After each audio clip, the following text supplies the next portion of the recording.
Would like to yield to Dr. Andy Harris, who is a board-certified anesthesiologist at Johns Hopkins University, hospital, I should say, a medical center, and yield him whatever time he would like.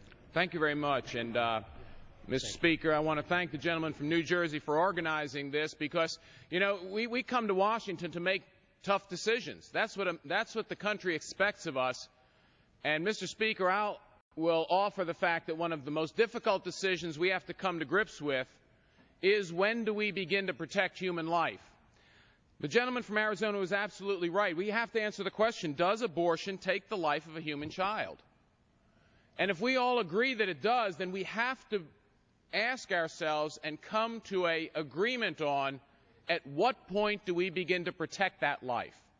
At what point are we as a nation going to say that human life is worthy of protection? Now, as a physician, Mr. Speaker, I will tell you I'm always puzzled by the question because scientifically, everyone who's taken a genetics course knows that from the moment of conception, it is a unique human life. The one-cell embryo is a unique human life, different from every other one in the world ever. Every cell in each and every one of our bodies has the exact DNA that we had when we were one cell big. The only difference is the number of cells we had. And one would argue, certainly, as the illustration here shows, this is not a one-celled fetus or baby. It's a human being that, given time, will grow to be your size or my size. I'm 6'4". I'm a little bigger than normal. Some people are shorter than average. But we're all human beings, so size doesn't make the difference.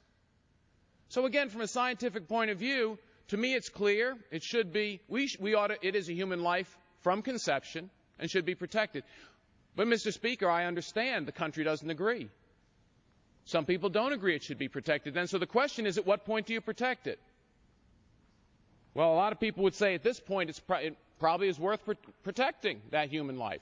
Certainly the jury in Pennsylvania said that you can't kill that baby right after it was born. Strangely enough, federal law, as interpreted by the Supreme Court, says that it can be legal to kill that child 5 minutes before that birth. I think most Americans find that repulsive, that a baby at almost 9 months gestation, in many states, it's legal to kill that child 5 minutes before birth, but in Pennsylvania resulted in 3 murder sentences because it was 5 minutes after birth. So, Mr. Speaker, what this bill does, it says, let's come together and let's agree on a time when human life is going to be protected. It's not going to be a perfect agreement. It's going to be arbitrary because, again, that human life started when it was one cell large. At conception, that human life started. We all agree that, Mr. Speaker, you and I are human life worthy of protection, so the only question is where we draw the line. And, again, the gentleman from Arizona suggested correctly we need to draw that line. This bill attempts to draw the line. The Supreme Court attempted to draw it, very clumsy drawing of the line in the Roe v. Wade decision, because it said its viability. But the problem is viability over the 30 years, plus years I practiced medicine has changed. It's a moving target.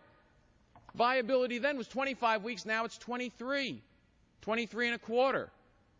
It's a moving line. And what does viability mean? Viability means it can survive without the support of that mother. Well, that's a little arbitrary, Mr. Speaker, because, you know, if that mother had an elderly mother or grandmother at home, perhaps disabled with Alzheimer's disease, totally dependent on that mother. Now, it's not their mother, but it's the mother of a child, a fetus.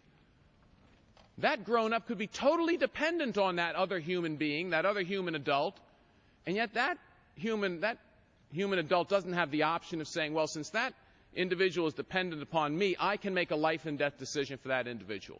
No, that would be wrong. We'd all say that's wrong. So we're going to have to draw the line somewhere. And this bill says, let's do it when we believe that baby begins to feel pain. that in fact a D&E procedure will be exceedingly painful because, Mr. Speaker, this is exactly what happens in a D&E procedure. The fetus, the baby, is literally torn apart. Literally. This is what happens with it. So we're all going to have to agree, first of all, this is probably not very certainly not pleasant to look at. The medical books medical illustrations when I was studying, of course, which was around the time of Roe v. Wade, didn't have this kind of illustration, but abortion policy in this country in the past 30 years forces us to actually illustrate what it looks like. This is it. So this bill says, again, in the context of the Gosnell trial showing all America that, and I think almost all America agrees, what happened in Pennsylvania, knowingly killing by snipping the spinal cord of an alive, awake baby right after an abortion procedure that resulted in a live birth, is in fact murder. It's the taking of a human life subject to punishment. But most people would say, well, but how are we going to protect this child? I offer that this is a compromise maybe we all can work around and say, you know what, if that child during that procedure feels pain, then it probably should be protected under our law. Now the question is, again, it's not clear-cut. There'll be some disagreement among people when that pain can be felt. There's a lot of indication scientifically and chemically and with neurodevelopment that that child feels pain at 20 weeks. It's certainly a little more subject to discussion whether it's earlier.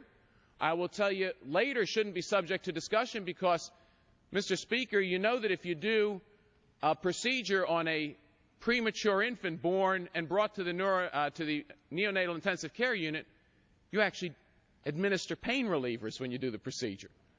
So the medical community has already decided that by 23 weeks you have already feels pain, and believe me, Mr. Speaker, it didn't magically occur with birth, the ability to feel pain.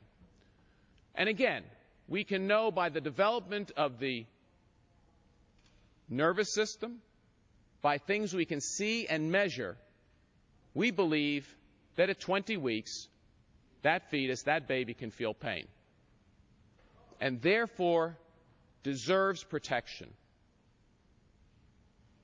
Mr. Speaker, I would suggest that's a compromise we all ought to be able to work with. It's not, again, it's not, it is a compromise. Because, Mr. Speaker, I will tell you that human life does begin at conception. And again, the discussion here is not going to be when human life begins. It's when should this body, this Congress, this government protect the most innocent of human life. I'm going to agree. I think it's very reasonable to say when this fetus, this baby, can feel the pain of that procedure, it ought to be protected. In some way. Is this the perfect way? Maybe not. But we ought to begin that discussion. Because right now, Mr. Speaker, the Supreme Court's interpretation of the law allows a state to allow an abortion that kills a baby right up to the moment of birth. And that's just not right. We need to set some line in law. And again, I'll agree with the gentleman from Arizona. It may not be a perfect line, but we all have to agree we need to draw it, to begin thinking about it. And I would suggest this is a reasonable one. When are we no longer going to subject that baby to the pain of a procedure and begin to protect that baby's life? So I want to thank the gentleman from New Jersey again. He's brought the issue before this body because, you know, if we believe that this is just some abstract thought about when we protect human life, as I've spoken about on the floor and the gentleman from New Jersey has, and Mr. Speaker, I suggest if you want some very interesting reading tonight, Go home and Google the Journal of Medical Ethics and look for the article published last November where academics from Australia and Italy write an article suggesting that it should be all right to kill a human baby up to some certain amount of time after birth if that human baby is inconvenient to the family, to the mother and the family to which it belongs. Well, I would offer, Mr. Speaker, I hope that never happens in this country, that suggestion never takes root here. I think we'd find that horrendous.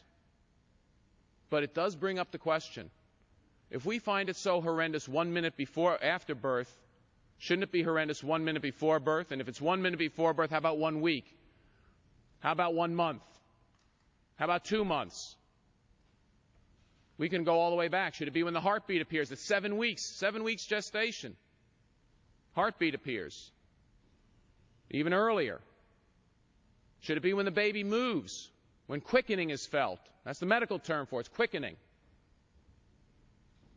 This bill sets a reasonable point of discussion.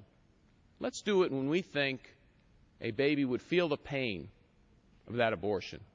And with that, I'm going to yield back